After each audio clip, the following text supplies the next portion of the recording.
ನಮಸ್ಕಾರ ವೀಕ್ಷಕರೇ, ಸೆವೆಂತ್ ಗೇರ್ಗೆ ಸ್ವಾಗತ. ಅದೊಂದು ದಿನ ಪಾಕಿಸ್ತಾನದ ಕರಾಚಿ ನಗರದಲ್ಲಿ ಭಾರತದ ಪರ ಗೂಢಾಚಾರಿಕೆ ಮಾಡುತ್ತಿದ್ದ ವ್ಯಕ್ತಿಯೊಬ್ಬ ಸಾಮಾನ್ಯ ನಾಗರಿಕನ ಕೈಗೆ ಸಿಕ್ಕಿಬಿದ್ದು ಹಿಂದೂ ಎಂದು ಕರೆಸಿಕೊಳ್ಳುತ್ತಾನೆ. ಇದು ತಿಳಿಯುತ್ತಿದ್ದಂತೆ ಆ ವ್ಯಕ್ತಿಗೆ ಎದೆ ಜಲ್ ಎನ್ನುತ್ತದೆ.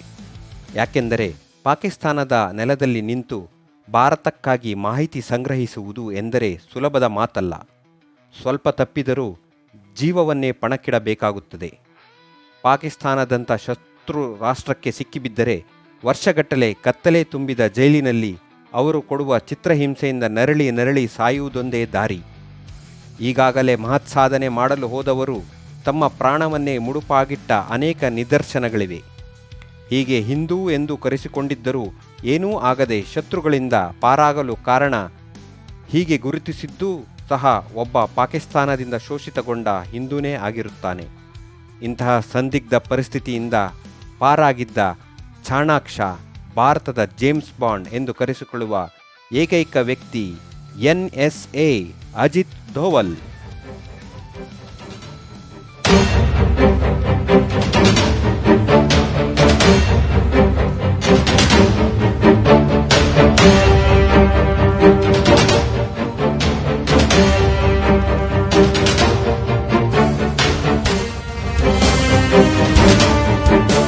ಸಾವಿರದ 1945ರ ಉತ್ತರಾಖಂಡದ ಗಢವಾಲಿಯಲ್ಲಿ ಜನಿಸಿದ ಇವರ ತಂದೆ ಭಾರತೀಯ ಸೇನೆಯಲ್ಲಿ ಬ್ರಿಗೇಡಿಯರ್ ಆಗಿದ್ದರು.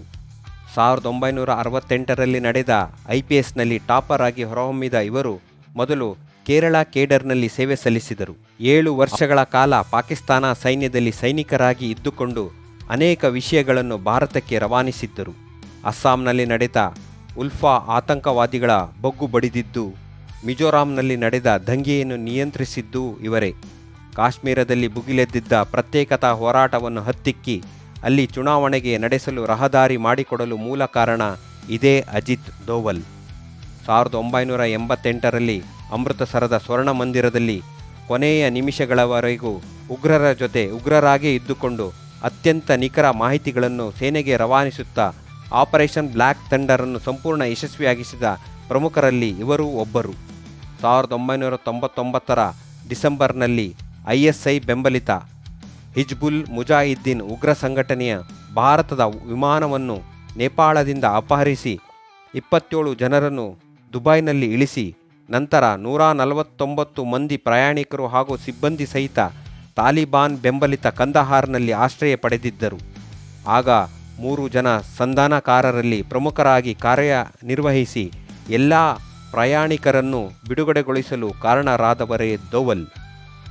1971ರಿಂದ 1999ರ ಮಧ್ಯೆ ಸುಮಾರು 15 ಪ್ಲೇನ್ ಹೈಜಾಕ್ಗಳನ್ನು ವಿಫಲಗೊಳಿಸಿದ್ದು ಒಂದು ಸಾಧನೆಯೇ ಸರಿ.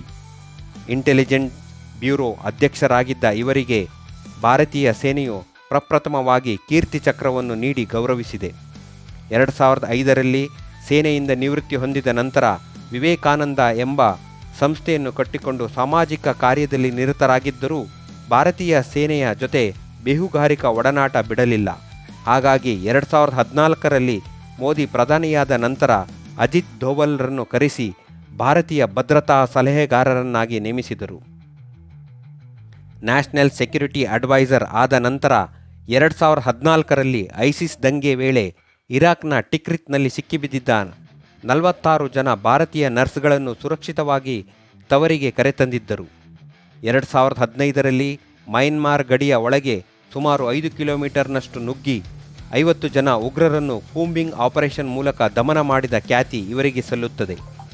2016ರ ಸೆಪ್ಟೆಂಬರ್ನಲ್ಲಿ ಉರಿ ದಾಳಿಗೆ ಪ್ರತಿದಾಳಿಯಾಗಿ ಪಾಕ್ ಆಕ್ರಮಿತ ಕಾಶ್ಮೀರದಲ್ಲಿ 3 ಕಿಲೋಮೀಟರ್ ನುಗ್ಗಿ 40 ಉಗ್ರರು 9 ಪಾಕ್ ಸೈನಿಕರನ್ನು ಹತ್ಯೆಗೈದಿದ್ದು ಭಾರತೀಯ ನಾಗರಿಕರು ಎಂದೂ ಮರೆಯದ 2019ರ ಫೆಬ್ರವರಿ 14ರಂದು ನಡೆದ ಪುಲ್ವಾಮಾ ದಾಳಿಗೆ ಪ್ರತಿಕಾರವಾಗಿ ಭಾರತೀಯ ವಾಯುಪಡೆಯು LOC ದಾಟಿ ಬಾಲಾಕೋಟ್, ಚಕೋತಿ ಹಾಗೂ ಮುಜಫರಾಬಾದ್ನಲ್ಲಿ ಸರ್ಜಿಕಲ್ ಸ್ಟ್ರೈಕ್ ನಡೆಸಿ ಉಗ್ರರನ್ನು ಕೊಂದು ಸುರಕ್ಷಿತವಾಗಿ ವಾಪಸ್ ಆಗಿತ್ತು. ನೆನಪಿರಲಿ ಸ್ನೇಹಿತರೆ, ಎರಡೂ ದಾಳಿಗಳಲ್ಲಿ ಭಾರತೀಯ ಸೈನ್ಯದ ಒಬ್ಬರೇ ಒಬ್ಬ ಸೈನಿಕರೂ ಸಹ ಹತರಾಗಿಲ್ಲ.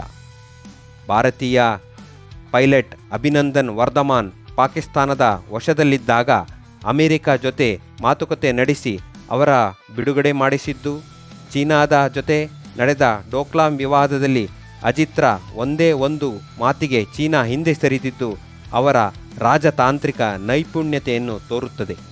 2018ರಲ್ಲಿ ಮೋದಿ ಸರ್ಕಾರ ಇವರನ್ನು SPG ಮುಖ್ಯಸ್ಥರನ್ನಾಗಿಯೂ ಸಹ ನೇಮಿಸಿದೆ. ಹೀಗೆ ತನಗೆ ಕೊಟ್ಟ ಕೆಲಸವನ್ನು ಅತ್ಯಂತ ಯಶಸ್ವಿಯಾಗಿ ಮುಗಿಸುವ ಛಲದಂಕ ಮಲ್ಲ, ಧೀರ, ಭಾರತದ ಜೇಮ್ಸ್ ಬಾಂಡ್, ಸೂಪರ್ ಕಾಪ್ ಎಂದೆಲ್ಲ ಕರೆಸಿಕೊಳ್ಳುವ ಶತ್ರು ರಾಷ್ಟ್ರಗಳ ಎದೆಯಲ್ಲಿ ನಡುಕ ಹುಟ್ಟಿಸುವ ವ್ಯಕ್ತಿ ಅಜಿತ್ ದೋವಲ್ ತಮ್ಮ ಕಾರ್ಯದಲ್ಲಿ ಇನ್ನಷ್ಟು ಯಶಸ್ವಿಯಾಗಲಿ ಎಂದು ಭಾರತೀಯರಾದ ನಾವೆಲ್ಲರೂ ಹರಸೋಣ. ಇದೇ ಈ ಹೊತ್ತಿನ ವಿಶೇಷ. ಮತ್ತೆ ಸಿಗೋಣ. ಧನ್ಯವಾದಗಳು.